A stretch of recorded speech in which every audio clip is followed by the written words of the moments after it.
Moi hyvä päivä for today's diary, ang ating Finland journey in a wrap. Babalikan natin yung journey natin kung paano tayo nakarating dito.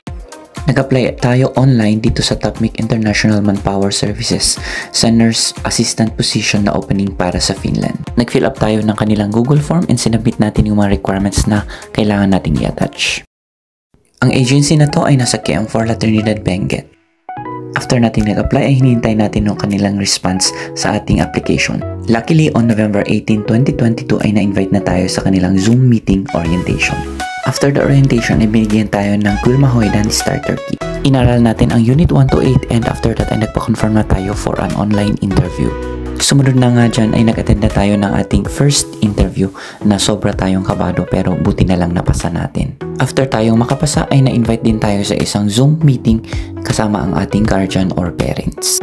Dito ay diniscuss nila kung ano yung magiging process ng ating application and ni-require din nila tayong magpa-first medical. Sumunod dyan ay ang ating online orientation sa ating language school na NLRC or Nordic Language Review Center. At noong December 19, 2022 ay nag-start na tayong mag-aral ng Finnish language.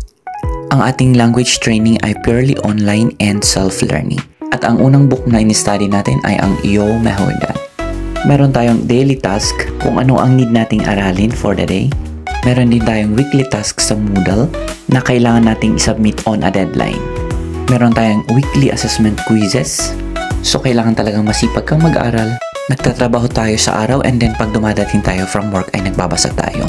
And ginagawa din natin yung ating mga task na kailangan nating isubmit on time.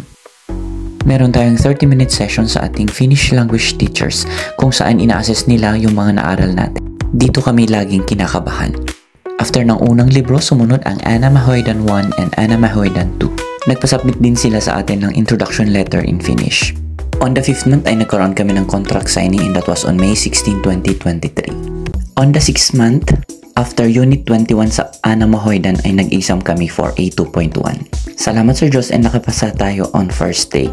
On our 7th month of application ay bumaba tayo sa Manila para sa ating biometrics and application para sa ating residence permit. Buti na lang andyan si Joyce na tumulong sa atin and nag-guide sa atin. Sa kanila din ang aming accommodation for one night. Sumunod dyan ang aking pinakamahirap na A2.2 exam. Buti na lang naipasa natin. After almost 2 months ay na-approve din natin ang ating residence permit. Ito na yata yung pinakamasayang araw sa akin dahil matagal din naming hinintay ang aming residence permit. Kadalasan kasi ang residence permit ay dumadating a week or 2 weeks after ng application pero sa application namin ay tumagal siya ng almost 1.5 months. From that point ay nag-start na din tayo mag-impake sa ating trabaho and inayos yung mga kailangang i-endorse ng mga trabaho at napakadaming documents. September 1 nga ay official na tayong nag-resign sa ating trabaho bilang nurse sa ating minamahal na munisipyo. Sa pag-alis natin sa bansa ay nalungkot tayo dahil iniwan natin ang ating pamilya and iniwan natin ang mahal natin na trabaho. Pero sabi nga nila, sa bawat journey na nag-e-end ay may panibagong journey na naghihintay para sa'yo. Almost 1 year din ang ating sinakripisyo and binuno para matupad ang pangarap na ito. Sabi nga nila, kung para sa iyo ang isang bagay ay matutupad ito nang walang hassle.